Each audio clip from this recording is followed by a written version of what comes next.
Acompanhe todas as notícias e os bastidores da nossa programação. Curta, compartilhe e comente. Olá, sejam todos bem-vindos ao nosso segundo episódio de Fono em Foco. A fonoaudiologia, ela tá trazendo muitas informações para você e a Clínica Maestria é a nossa patrocinadora desse programa incrível. A Clínica Maestria é uma clínica de especialidades, tem fonoaudiologia, tem psicologia, terapia ocupacional, musicoterapeuta, neuropsicóloga, tem psicopedagoga, tem nutricionista, temos várias especialidades, sempre pensando no melhor para os seus filhos e para vocês. A Clínica Maestria, ela foi pensada em vocês, por vocês, e a Clínica Maestria é para vocês. E pensando em todo o cuidado que é o que a Clínica Maestria tem para vocês, hoje nós temos uma convidada muito especial para compartilhar com vocês conhecimento. E agradeço a nossa advogada, a doutora Patrícia Carneiro Rosas, por ter aceitado o convite e vir hoje falar com os nossos queridos telespectadores sobre a questão das pessoas que têm algum tipo de deficiência, as pessoas especiais, que são aquelas que a gente chama de PCD. Agradeço imensamente por você estar aqui, por aceitar o convite e, doutora Patrícia, por favor, se apresente. Boa noite a todos. Eu agradeço a oportunidade de estar aqui neste momento especial para transmitir conhecimento, não é mesmo? Eu acho que a partir do momento que a gente faz o que gosta e a gente consegue ajudar o próximo, aí a gente encontra um propósito, né? Doutora Ruth, é um privilégio estar aqui com você e com a equipe da TV Hortolândia para levar mais informação ao público. Obrigada. Gratidão imensa. E chegaram várias perguntas. Nós vamos fazer as perguntas para a doutora Patrícia e não vamos citar o nome das pessoas que fizeram as perguntas para poder preservar a identidade dessas pessoas. Então, nós temos aqui, né, a questão do PCD. Quem é considerado o PCD, doutora Patrícia? A nossa legislação, ela considera PCD pessoas que têm alguma limitação a longo prazo. Isso pode ser visual, pode ser auditivo, pode ser físico e também inclui o autismo. E então, assim, são essas pessoas que acabam se enquadrando. Temos uma questão aqui de uma terapeuta. Ela disse: sou terapeuta e trabalho com crianças especiais. Quais são os principais direitos garantidos pela Lei Brasileira de Inclusão? Muito boa pergunta. Toda pessoa PCD tem direito à acessibilidade, tem direito à educação, tem direito à saúde, facilitação na rede pública, tanto pública quanto privada, e tudo isso começa dentro da nossa Constituição Federal e outras leis esparsas. Temos aqui mais uma mãe que disse o seguinte: meu filho tem paralisia cerebral. Ele tem prioridade tanto no atendimento público como no privado?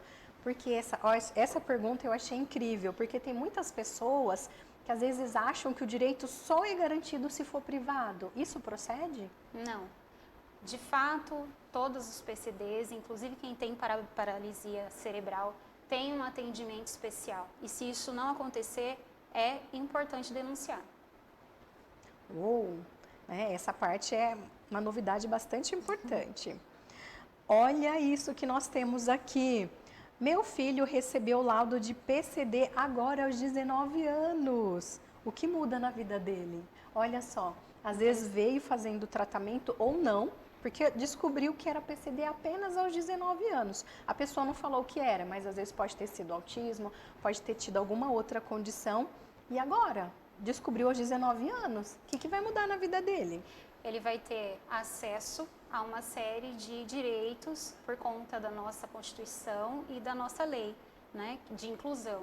Isso envolve aposentadoria diferenciada, isso envolve também algumas isenções em impostos, dentre outras particularidades que quando a pessoa identifica, né, que ela é PCD, ela atribui a esses direitos automaticamente. Certo.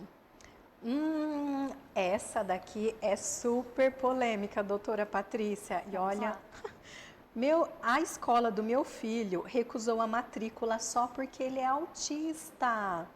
Eles podem fazer isso só porque o filho é autista? De maneira nenhuma. A recusa, inclusive, ela caracteriza abuso e ação discriminatória.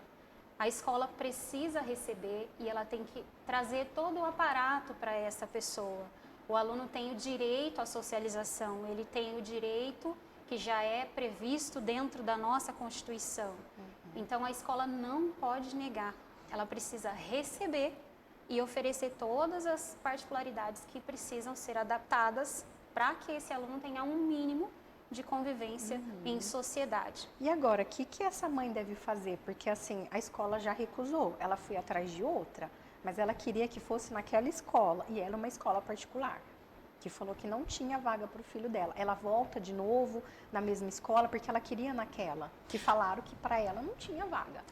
Existem alguns caminhos para resolver essa situação, né? Uma delas é fazer a denúncia na Secretaria da Educação, outra na Defensoria Pública ou até mesmo no Ministério Público.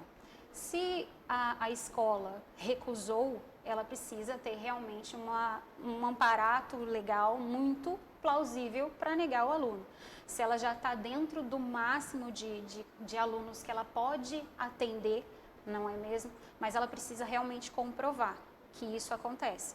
Então, simplesmente negar o direito não pode, precisa realmente deixar muito claro, e os pais têm sim direito de recorrer, seja na escola particular, seja na escola pública. Para as duas situações, existem ações judiciais que podem ser tomadas.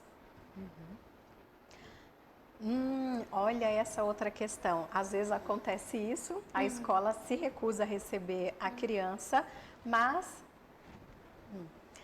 também teve um outro caso. A escola pode cobrar taxa extra para esse tipo de atendimento especializado? De maneira nenhuma. A escola precisa, inclusive, oferecer o professor de apoio para aquela criança, a depender do nível da necessidade dela. Não pode cobrar taxa. Cai novamente na questão abusiva e discriminatória. Uau!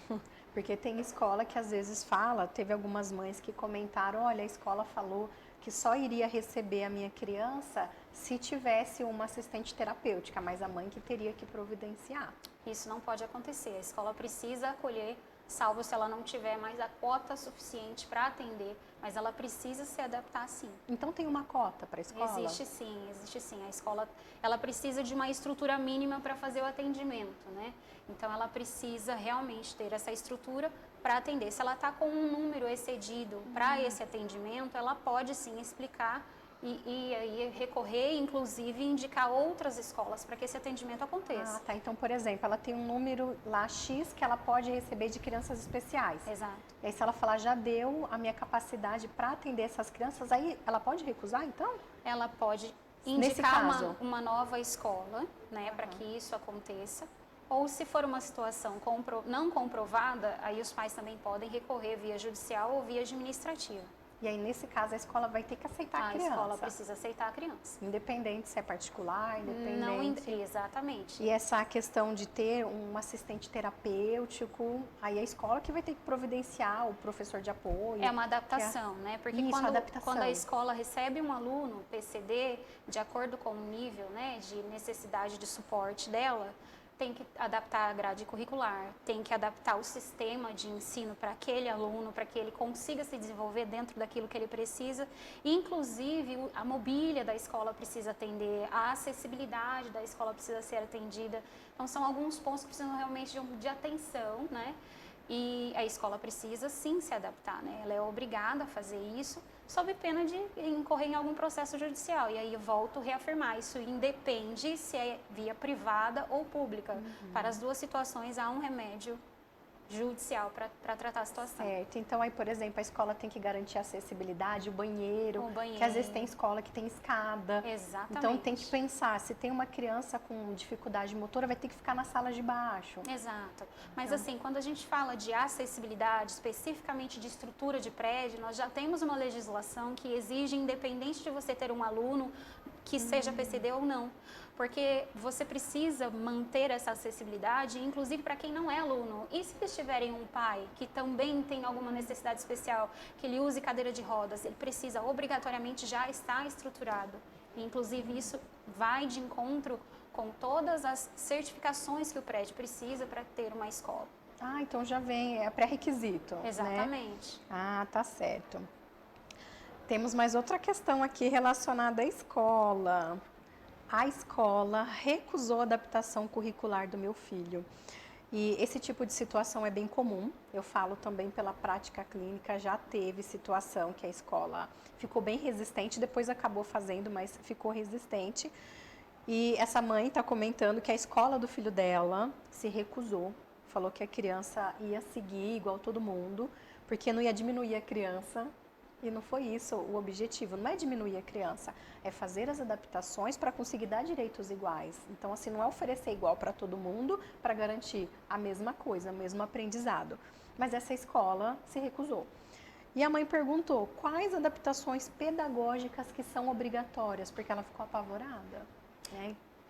Realmente a gente precisa entender que nós somos todos iguais perante a lei. E esse todos iguais perante a lei, ele depende de equiparação. Então, eu preciso tratar o PCD como PCD e dois pesos e duas medidas na mesma balança para ficar equilibrado. Então, quando a gente fala de adaptação de escola para uma pessoa que precisa desse suporte, a gente fala desde o sistema de ensino, então, a melhor maneira que essa criança se adapta a receber as informações para que, de fato, ela flua dentro do desenho necessário para adquirir o conhecimento, até a adaptação de onde ela fica na sala. Onde ela se sente melhor, se é no canto, se é próximo da professora, se é um pouco mais distante. Inclusive, a adaptação aqui dentro desse sistema vai além no sentido de avaliações. Porque as avaliações, elas dependem de como a criança vai se comportar naquele cenário. Então, por exemplo, a criança que tem um suporte 1, ela pode fazer uma avaliação do mesmo modelo que uma criança que não precisa de suporte nenhum. Um autista, no Exatamente. caso, né? Agora, quando a gente está falando de um autista de grau 3, a gente precisa modificar totalmente o sistema de avaliação, porque você vai dentro daquilo que ele se adapta. Então, a gente respeita a individualidade de cada criança dentro do processo. Nossa, essa parte que a doutora Patrícia trouxe vai muito também do que acontece dentro da fonoaudiologia, porque nós temos vários pacientes, inclusive tem paciente autista também, que tem alteração do processamento auditivo, e o processamento auditivo, a pessoa não é surda, né? A criança não é surda, mas é o que ela faz com essas informações que estão chegando. Então, muitas vezes, essas crianças, elas demoram mais tempo para processar as informações, crianças com dislexia também. E, nesse caso, eu faço a solicitação para a escola, né? Eu pego também as bases da lei e eu coloco de acordo com a lei tal, especifico que é um direito, né, da criança. E, nesse caso, eu especifico que é sobre a parte do processamento auditivo, que é específico da fonoaudiologia. E eu especifico que, olha, essa criança vai precisar fazer essa prova num ambiente separado. Às vezes vai ter que ter uma pessoa que leia para ela, porque ainda não tem uma fluência de leitura. Perfeito. Não é da resposta, né? E que isso fique bem claro, não é da resposta para a criança. Mas é ajudar essa criança nesse processo para que ela entenda o que é para fazer. Porque muitas vezes a criança, muitas vezes não, então assim, se ela estudou, ela sabe o que é. Mas na hora que ela vai ler, ela não interpretou. Se ela não interpretou, ela também vai ter dificuldade. E a questão do processamento envolve o lugar de fazer a prova. Interessante. Né? Então, eu também coloco essa informação. Tem crianças que vão precisar fazer a prova num ambiente separado, então com poucos alunos, porque os ruídos vão distrair essa criança. Exato. E ela vai ter dificuldade para responder, não porque ela não sabe, porque os ruídos externos vão atrapalhar.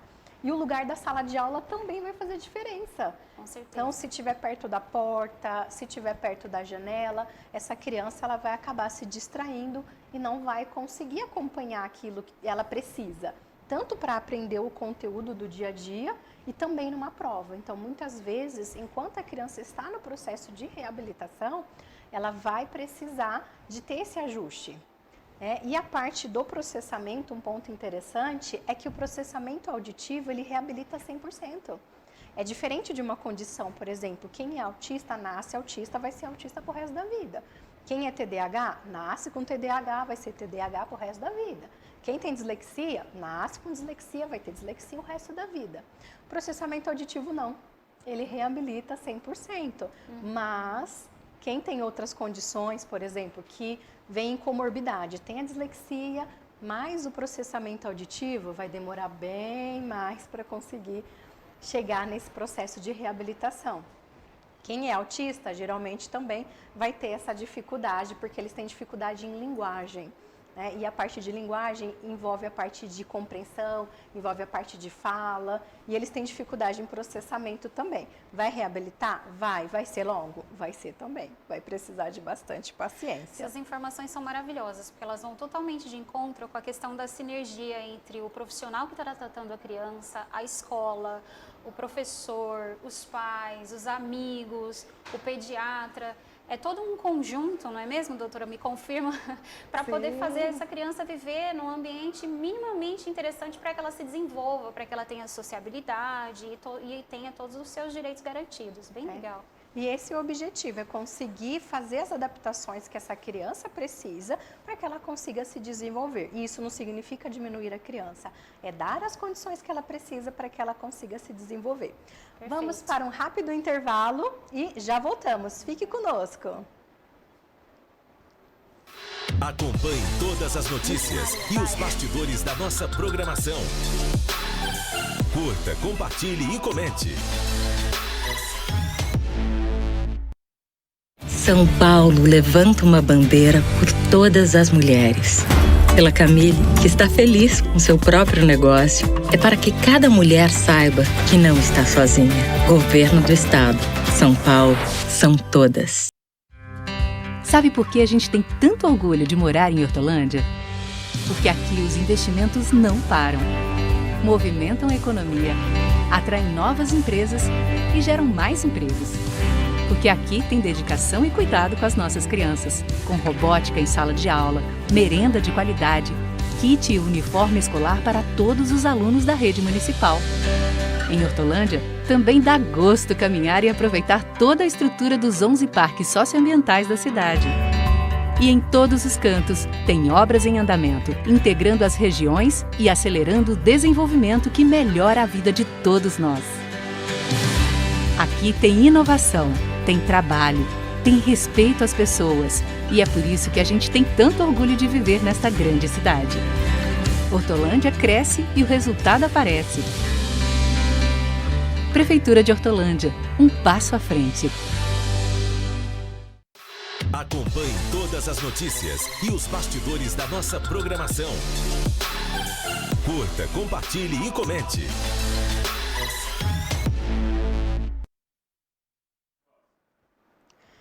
Voltamos agora para falar com vocês sobre a questão do trabalho e do emprego.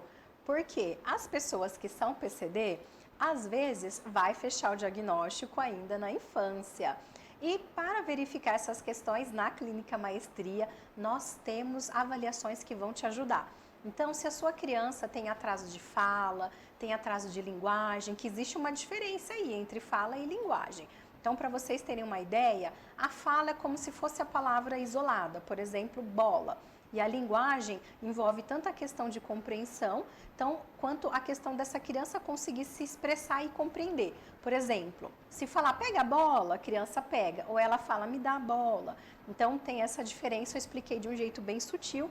Então, se percebeu alguma questão de fala, alguma questão ali relacionada à compreensão, na Clínica Maestria nós temos avaliação fonoaudiológica, então leva para poder identificar isso. Se tiver outras questões, olha, parece que a minha criança não entende muito bem, parece que ela esquece as informações, nós também temos avaliação neuropsicológica para identificar essa questão da inteligência, então verifica o QI, já descarta sinal de autismo, questão do TDAH, de dislexia. Se verificar ali sintomas mais depressivos, a gente também tem a psicóloga para poder ajudar. Questões de alimentação, a gente também tem a nutricionista. Então, percebeu que tem alguma questão? A Clínica Maestria está aí à disposição para ajudar vocês em várias idades, né? Inclusive, as nossas crianças vão crescer. Por enquanto, às vezes vai fechar diagnóstico com essas crianças pequenas e outras vezes vai fechar o diagnóstico com essas crianças mais velhas. E de todo modo, essas crianças vão crescer. E aí? O que vai acontecer com elas? Então, assim, é muito comum essas famílias terem desespero e falar, e agora? Hoje eu descobri que o meu filho é autista, ele tem 3 anos. Eu descobri que meu filho tem dislexia, que ele tem TDAH. Como é que vai ser a vida dele lá na frente? Então, assim, essa é uma questão que muitas mães já me trouxeram. Eu tenho medo do futuro. Eu tenho medo. O que será que vai acontecer com meu filho quando ele crescer? E aí que a gente entra com a questão do trabalho e do emprego. Porque o filho vai crescer e outros já estão crescidos. E aí, o que a gente vai fazer com eles, doutora Patrícia? Nós temos uma pergunta.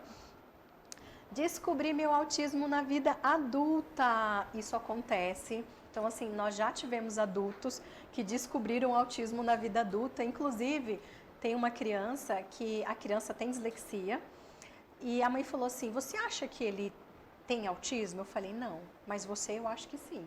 Né? A mãe fez a avaliação neuropsicológica e ela realmente é autista, então ela descobriu o autismo na vida adulta. Essa situação aqui não é dessa pessoa, foi outra que mandou, mas isso pode acontecer, né? Descobri meu autismo na vida adulta. Como funciona a lei de cotas para os PCDs nas empresas? Muito bom. Os PCDs têm uma legislação específica em que as empresas elas precisam oferecer vagas para incluir essas pessoas e elas terem o direito do trabalho. Então, assim, se você tem uma empresa acima de 100 pessoas, você já é obrigado a oferecer uma cota. Quem fiscaliza isso é o Ministério do Trabalho. Então, as empresas precisam estar adequadas e aí a gente consegue trazer essa pessoa, seja ela adulta, seja jovem aprendiz, ela vai ser incluída e vai ter a oportunidade de trabalhar, de se desenvolver. Inclusive, é importante ressaltar que a empresa precisa se adaptar para receber esse colaborador. Ela precisa oferecer um ambiente inclusivo, um ambiente de acessibilidade, um ambiente que esteja adaptado àquilo que ela consegue desenvolver dentro das limitações que ela tem. Então, é muito interessante isso. Já é uma lei que está vigorando há muito tempo e ela já traz esse mínimo de respaldo, né, para uma pessoa. Então, vamos imaginar que eu tenha um filho autista e aí ele está quase para entrar na fase dos 16 anos.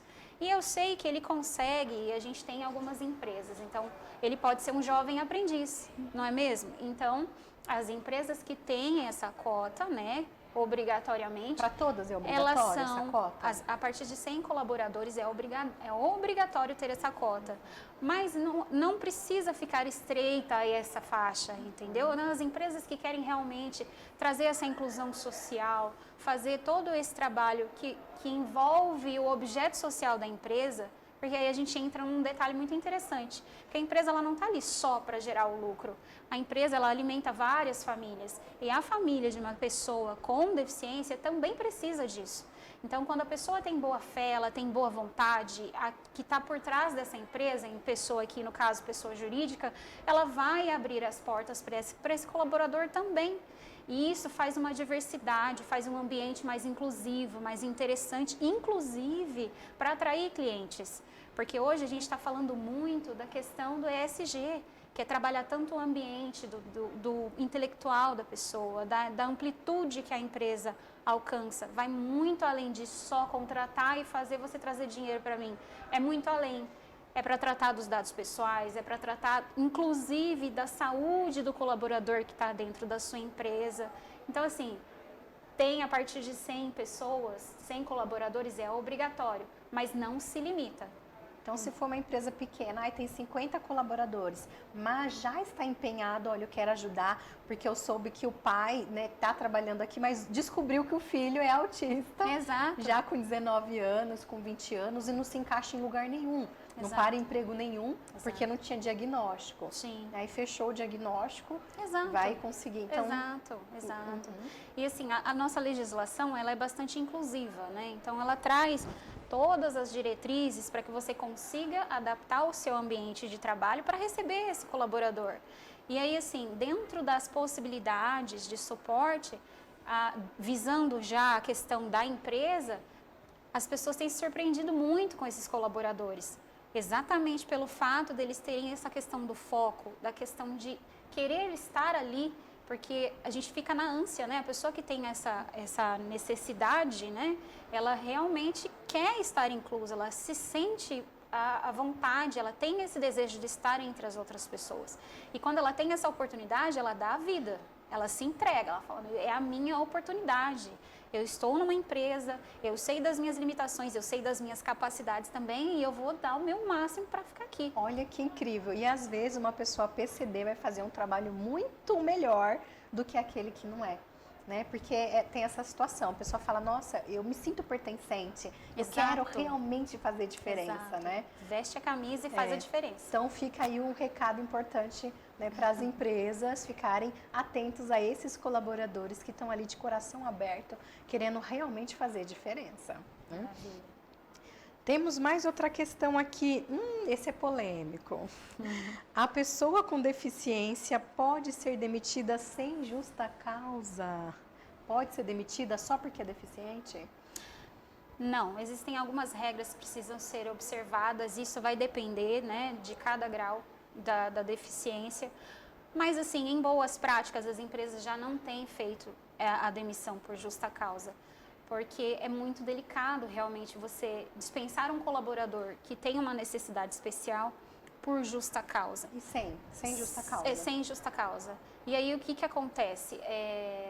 Você precisa realmente adaptar esse colaborador e dispensá-lo sem justa causa vai totalmente contra a questão da inclusão. Porque se você trouxe um colaborador assim para você, você já está disposto a se adaptar e aceitá-lo. Então, sem justa causa, eu quero demitir porque eu quero demitir. Não vai demitir porque realmente está dentro da especificação, você tem uma legislação que ampara e esse colaborador, pelo fato de ter menos chances de se recolocar no mercado de trabalho, o ideal é que trate de uma maneira diferenciada. Então, seria, por exemplo, mudar a função, fazer alguma coisa nesse sentido? Exato. Mas, normalmente, em geral, esses colaboradores, eles se adaptam muito àquilo que você oferece para eles. Porque eles têm muita dedicação. E eu volto a dizer, é como se fosse a oportunidade de ouro, a melhor oportunidade da vida deles. Então, quando tem a oportunidade de trabalhar, ele fala, não, isso aqui eu tenho que fazer com excelência. Tem que ser melhor que qualquer um que está trabalhando com isso.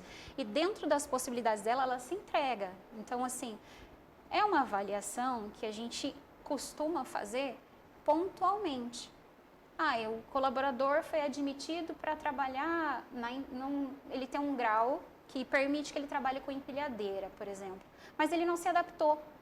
Talvez porque ele não consegue se adaptar, ainda que com os EPIs. Às vezes os barulhos, exato, né, os ruídos ainda que com os atrapalham. EPIs ele não se adaptou, ele não vai mexer com a empilhadeira. Mas ele vai dar uma entrada no pedido no computador, que é um ambiente mais fechado, mais adaptado. Então, o ideal é que a gente vá migrando até que ele se encontre, para que, de fato, você traga esse acolhimento mesmo. Pensando em cada dificuldade. Nesse caso, por exemplo, um autista que às vezes tem essa sensibilidade auditiva. Exato, né? são adaptações, né? Mas eu entendo assim, as empresas hoje em dia, elas têm os psicólogos dentro da empresa. Eles têm um departamento pessoal ou de recursos humanos muito mais próximo dos colaboradores. Então, eles conseguem realmente sentir, inclusive, para direcionar plano de carreira. O que inclui todos os colaboradores. Para esses também Exatamente, o plano de carreira. Eles são submetidos a plano de carreira, eles são submetidos a todos os códigos de ética de dentro da empresa, assim como qualquer outro colaborador. Então, assim, eles estão inseridos mesmo, totalmente inseridos. O código de ética da empresa eles têm que atender. Então, tá totalmente ali no respaldo que uma empresa consegue oferecer. Perfeito. A questão da acessibilidade, você já até comentou, né, que é obrigatório que eles façam isso, essa era uma pergunta. A respeito de pessoas com deficiência física, o SUS garante acesso gratuito a próteses, cadeiras de roda ou tratamento? Até a prótese, o SUS garante isso? Tem que oferecer. Se ela não oferecer, tem que buscar recurso. Porque a partir do momento que você está recorrendo ao Sistema Único de Saúde para adquirir a prótese, isso é sinal de que você não tem recursos financeiros para fazer isso de maneira individual. Então, a partir do momento que você recorre ao SUS, O SUS, ele tem por obrigação atender os seus, todas as pessoas. Os cidadãos, eles têm o direito de recorrer ao SUS. E ele tem por obrigação retribuir isso, até por conta da nossa base legal. Então, é direito do deficiente conseguir essas próteses. O que pode acontecer? Pode acontecer a morosidade. E aí, quando isso demora muito para acontecer, existem muitas desculpas disfarçadas de falta de material recurso, e etc. Aí é hora de procurar um profissional para buscar recursos judiciais, até administrativos, a depender da situação, né? Primeiro, assim, procura toda a via administrativa, esgotou todo esse procedimento, aí a gente busca a via judicial. O interessante é saber que a gente tem como buscar os direitos. Então, independente, eu sei que eu tenho os meus direitos, eu busquei por ele foi negado, existem recursos. Não dá para simplesmente jogar a toalha e falar, tudo bem, recusou, eu fico assim mesmo, tem saída. Esse ponto do tem recursos é outro aspecto bastante importante, porque às vezes tem pessoa que está buscando tratamento, às vezes pelo convênio, o convênio nega, fala, olha, o médico solicitou que faça 20 horas de terapia ABA, mais 5 horas de fono, e às vezes o convênio não tem esse profissional disponibilizado, a família já começa a se apavorar, e aí nesse caso, o que eles fazem? Bom, o ideal é que o convênio médico faça a busca desse profissional e o encontre numa esfera que o paciente consiga frequentar essas terapias, né? Em caso negativo, existem 2 caminhos. Primeiro, denúncia à ANS, para ver se a ANS consegue trazer esse profissional em contato com o convênio médico. Mas tem que ser próximo, porque já aconteceu o caso de paciente morar na região aqui de Hortolândia e o convênio falou conseguir para você em Arthur Nogueira.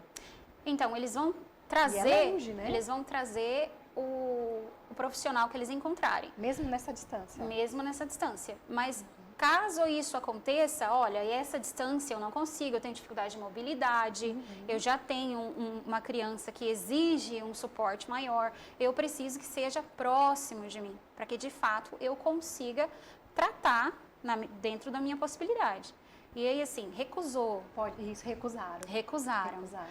O que vai para a Agência Nacional de Saúde para denúncia. Se a Agência Nacional de Saúde não resolver... A mãe que tem que fazer isso, no caso? Ela que o responsável. Ah, tá. Pode ser a mãe, pode ser o pai. Parou por aí, recusou, parou por aí. Pode ser. É assim, normalmente quem tem o vínculo com o convênio, então é um vínculo empresarial, é um convênio empresarial. Isso, era o caso. E aí, se é um convênio empresarial, se é o pai que está trazendo esse convênio empresarial, é o pai que tem que verificar essa situação. Então, o pai trabalha numa empresa, oferece convênio empresarial e a mãe levou para fazer e recusaram. Então, o pai que está dentro do sistema de saúde, né, ele tem que entrar em contato e fazer essa denúncia.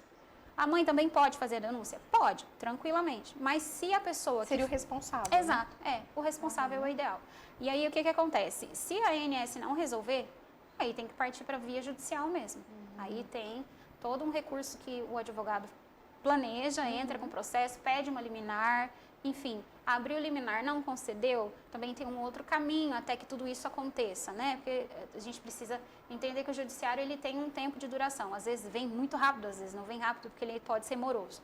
Mas se não acontecer de imediato e a pessoa tiver recursos faça com particular e depois inclua todo esse valor no processo para que ele seja devolvido, ressarcido. E no caso das pessoas que dependem do SUS? Tá tentando a vaga no SUS, não tem, porque acontece muito. E aí, o que eles fazem? Porque vai procurar tratamento, não tem. Para o SUS também existe recurso. Não é porque é o nosso sistema único de saúde que ele pode negar e fica por isso mesmo. Existem, sim, medidas judiciais, pode denunciar na Defensoria Pública, pode denunciar no Ministério Público. A gente recomenda a Defensoria Pública, especialmente para as pessoas que têm menos recurso. Porque quando a gente fala de SUS, de um modo geral, a pessoa já está recorrendo porque ela não tem recurso para fazer de maneira particular. Então, a Defensoria Pública, ela atende as demandas, abre um processo e chama o convênio médico. Fala, olha, é obrigação de vocês prestarem o serviço. Aí eles nomeiam um defensor público e ele trabalha para que isso de fato aconteça. Tá certo. Então, vamos para um breve intervalo e voltamos já. Fique com a gente. Acompanhe todas as notícias e os bastidores da nossa programação. Curta, compartilhe e comente.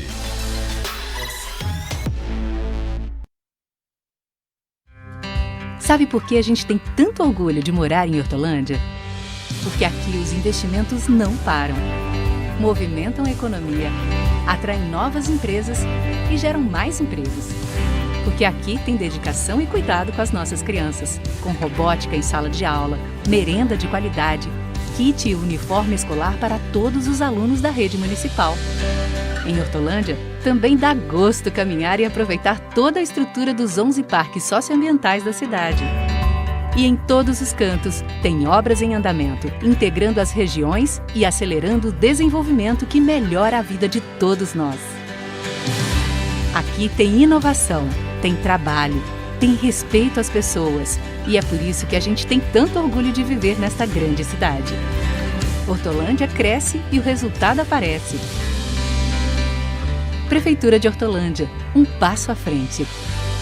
São Paulo levanta uma bandeira por todas as mulheres. Pela Camille, que está feliz com seu próprio negócio. É para que cada mulher saiba que não está sozinha. Governo do Estado. São Paulo, são todas. Sabe por que a gente tem tanto orgulho de morar em Hortolândia? Porque aqui os investimentos não param. Movimentam a economia, atraem novas empresas e geram mais empregos. Porque aqui tem dedicação e cuidado com as nossas crianças, com robótica em sala de aula, merenda de qualidade, kit e uniforme escolar para todos os alunos da rede municipal. Em Hortolândia, também dá gosto caminhar e aproveitar toda a estrutura dos 11 parques socioambientais da cidade. E em todos os cantos, tem obras em andamento, integrando as regiões e acelerando o desenvolvimento que melhora a vida de todos nós. Aqui tem inovação, tem trabalho, tem respeito às pessoas, e é por isso que a gente tem tanto orgulho de viver nesta grande cidade. Hortolândia cresce e o resultado aparece. Prefeitura de Hortolândia, um passo à frente. Sabe o que significa fazer o Enem e não se inscrever no ProUni? A brasileira segue na frente, está muito à frente das adversárias, vai cruzar a linha de chegada, vai vencer, vai vencer, vai vencer! Ela parou a poucos metros da linha de chegada. O que será que aconteceu? Seria como um atleta desistir a poucos metros da linha de chegada. Não jogue todo o seu esforço fora. Use a sua nota do Enem no ProUni para conquistar uma bolsa e fazer seu curso superior em uma instituição privada.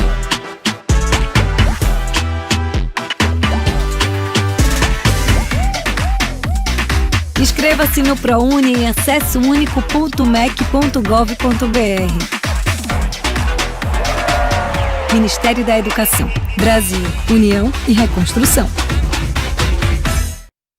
Acompanhe todas as notícias e os bastidores da nossa programação. Curta, compartilhe e comente.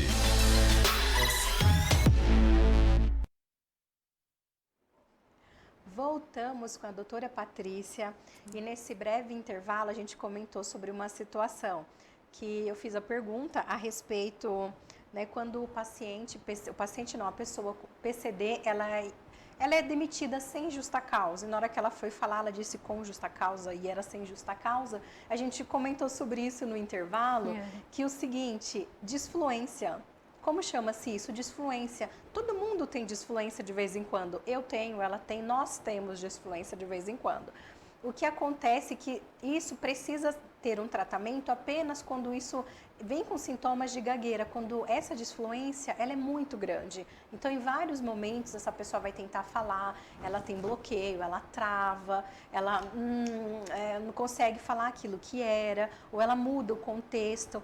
Quando a questão da fala interfere na vida como um todo, aí sim é o caso de procurar o tratamento fonoaudiológico. E para isso, nós temos a Clínica Maestria para poder ajudar vocês. Então, nesse caso, quando a questão da disfluência começou a ficar prejudicando a vida, é o caso de buscar auxílio. Caso contrário, todo mundo tem disfluência. Eu, você, nós temos disfluência. Então, vamos voltando aqui no nosso assunto, doutora Patrícia. Vamos lá. A respeito da questão de aposentadoria, porque a gente passou por várias fases da vida. Nossa criança é pequenininha, então a gente vai atrás dos tratamentos que precisa, ficou adolescente, vai crescer, e aí? A gente vai chegar numa fase, então, da questão de aposentadoria. Como é que a gente faz? Porque assim, já sabe que é PCD, já tem um laudo, né? Tá aí, passou o processo inteiro da vida, se ajustando, se adaptando da melhor forma. Vai ter condição de se aposentar? Com certeza. Inclusive, as pessoas que têm PCD, com os laudos devidamente processados e incluídos, a gente consegue computar tempo a menos para a contribuição para que chegue até a aposentadoria. Então, assim, seja aquela pessoa que descobriu enquanto criança, ou seja aquela pessoa que descobriu depois na fase adulta, começa a correr esse tempo diferenciado de contagem para a aposentadoria a partir do momento que ela descobre. Então, a partir do momento que ela descobriu e ela foi registrada com PCD, na carteira dela está identificando que ela é PCD, a contagem para aposentadoria é diferenciada. Porque se você não é PCD, a gente tem uma longa estrada. E aí é caso para um outro podcast enorme só para falar de aposentadoria. A gente sabe que é moroso, não é mesmo? Então não vai ter a mesma idade para aposentar? Não, o tempo para a aposentadoria ele é reduzido, a depender também da questão específica de cada pessoa PCD. Por isso que é importante consultar um profissional realmente capacitado para fazer todo esse pedido e acompanhar o processo de contribuição, porque o PCD vai contribuir, ele vai fazer a contribuição dele. Então ele vai pagar INSS? Ele vai pagar, exatamente, ele está equiparado com os outros. Só que por conta dessa legislação que permite que ele seja aposentado um pouco antes, dada a necessidade de cada um, então ele consegue aposentar antes. Existe uma regra específica para aposentadoria para estas pessoas. Então eu tenho, vou me usar de exemplo, eu tenho 41 anos, descobri que tenho visão monocular A2. A partir do momento que eu tenho um laudo médico e eu descobri que eu tenho essa deficiência, e aí a gente já traz que a visão monocular até 2021 ela não era considerada, mas ela foi considerada em 2021. Então, dali para frente, a minha contagem de contribuição muda. Então, ela vai ter um contrapeso diferente a partir daquele momento. Então, de quando eu descobri para frente, o meu trabalho vai ser com carteira registrada como PCD, o meu tempo de contribuição vai reduzir consideravelmente para que eu me aposente antes. E tem algumas pessoas que elas não vão ter condição de trabalhar. E aí, nesse caso, como que fica? Elas vão ter algum benefício? Porque às vezes tem uma questão intelectual, física associada e não tem condição de trabalhar. Nós temos o BPC, né, que é o benefício de prestação continuada, o famoso LOAS, que a depender da condição financeira desse paciente, dessa pessoa, ele pode sim entrar com um pedido e ele recebe um valor de prestação continuada por conta dessa necessidade. Então, assim, existem realmente pessoas que não vão conseguir trabalhar, né? E ela tem esse benefício. E como é que faz para conseguir esse benefício? Esse benefício a gente pode buscar diretamente na Defensoria Pública, com ajuda, com processo vai ter que abrir um processo junto ao INSS para a nossa Previdência para verificar, né? Eles vão exigir uma série de documentações, comprovação de renda, porque realmente esses benefícios, eles estão disponíveis para as pessoas que têm uma renda um pouco mais baixa, né? Então isso depende, tem que avaliar caso a caso. E aí uma vez concedida, tranquila, a pessoa tem esse benefício. E aí depois que conseguiu o benefício é pro resto da vida? Sim, em alguns casos sim. Se forem casos passíveis de reabilitação, aí muda, né? Porque como a gente vê de praxe, a nossa Previdência, o INSS precisa fazer perícia, ela precisa fazer varredura, até porque, infelizmente, inclusive nesse âmbito, temos muitas pessoas de má fé, né? Então, a gente precisa realmente saber se a pessoa está viva, se de fato ela não tinha processo de reabilitação e etc. Então, depende. Pode ser que seja para sempre, pode ser que não.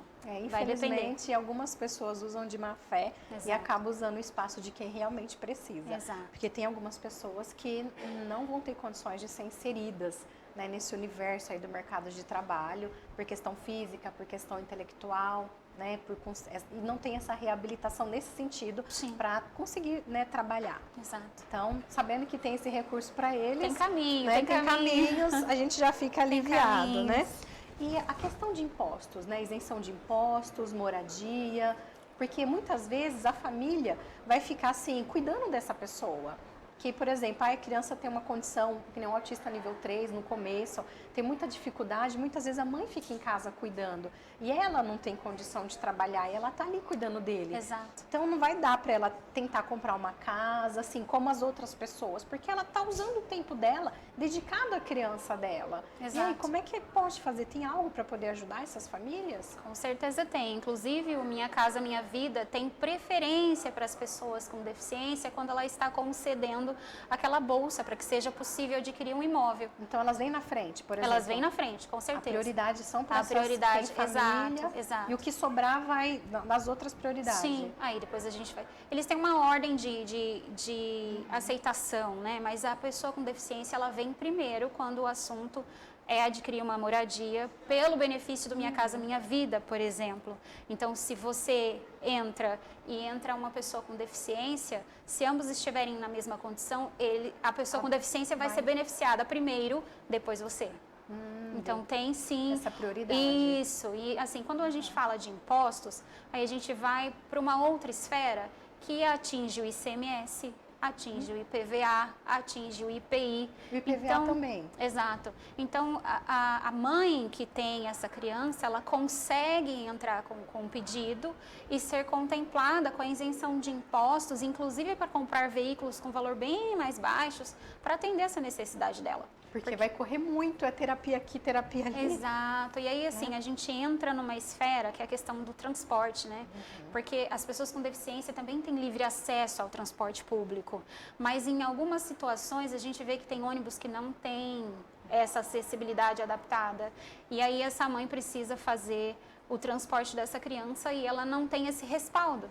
Então, se ela tem um mínimo de recurso e ela consegue a isenção desses valores, ela consegue ter mais qualidade de vida para essa pessoa, e inclusive para ela, né? Porque aí nós estamos falando de duas pessoas que precisam de qualidade de vida, né? E a gente está aqui falando da esfera específica de mãe, mas é mãe, é pai, é o responsável, é quem está ali para poder ajudar essa pessoa. Nossa, e essa questão de qualidade de vida, eu entendo super isso, porque eu também tenho uma criança atípica, né? Eu sou fonoaudióloga, sou pedagoga, sou a CEO da Clínica Maestria e o meu filho, ele nasceu com TDAH, com transtorno de aprendizagem, com transtorno de fala, com transtorno do processamento e tem um QI acima da média, mas passou pela fila da dificuldade várias vezes. E a Clínica Maestria veio também para poder auxiliar nesse processo. Antes mesmo do meu filho nascer, eu já era fonoaudióloga, já era pedagoga, trabalhava com essas crianças. Sabe essa questão de andar para tudo que é lado, que aí tem esse benefício que pode ajudar essas mães, essas famílias? Eu corria de um lugar para o outro. Eu morava em Sumaré, fazia terapia em Campinas, fazia terapia em Paulínia, fazia terapia em Hortolândia. Tinha dia que eu estava tão cansada, que eu queria parar o carro em qualquer lugar e dormir. Então, assim, tem a ver com a qualidade de vida? Tem muito a ver com a qualidade de vida. Com toda então, certeza. assim, antes eu já tinha empatia por essas famílias, que eu falava, preciso ajudar mais essas mães, porque é muito, né, elas passam por todo sufoco, e eu vivi essa experiência de correr numa cidade e na outra, de estar tão cansada. Teve um dia que eu estava tão cansada que eu coloquei o carro na garagem, eu dormi dentro do carro. Nossa! Eu não consegui sair do A carro. exaustão. De tão exausta que eu estava. Meu filho dormiu na cadeirinha e eu dormi dentro do carro. Falei, preciso fazer mais. Perigoso. Eu já tinha saído, eu dormi dentro da garagem, não conseguia entrar na minha casa. Falei, eu preciso fazer mais por essas famílias. Já tinha empatia, vivi isso na pele, falei, preciso fazer mais. E então surgiu a Clínica Maestria para facilitar todo o processo, deixar tudo num lugar só. Então a gente deixa as terapias numa única clínica para poder trazer para vocês essa qualidade de atendimento para que a criança de vocês evolua. E é para isso que a clínica está aqui, né? A Clínica Maestria é por vocês e é para vocês e é dessa forma que a gente sempre vai se preocupando em trazer conhecimentos. E por aqui nós vamos encerrando com a gratidão imensa à doutora Patrícia por ter aceitado esse convite, compartilhado o conhecimento, que é esse o objetivo da maestria, poder ajudar vocês da melhor forma. Gratidão imensa e gratidão também à TV Hortolândia. Muito obrigada. Obrigada, viu, doutora? Obrigada mesmo pela oportunidade. É um momento único estar aqui com você, como sempre, uma excelente companhia, e eu sei que você faz a diferença para muita gente. Parabéns. Parabéns à maestria por tudo. Parabéns Muito obrigada, mesmo. Viu? Gratidão.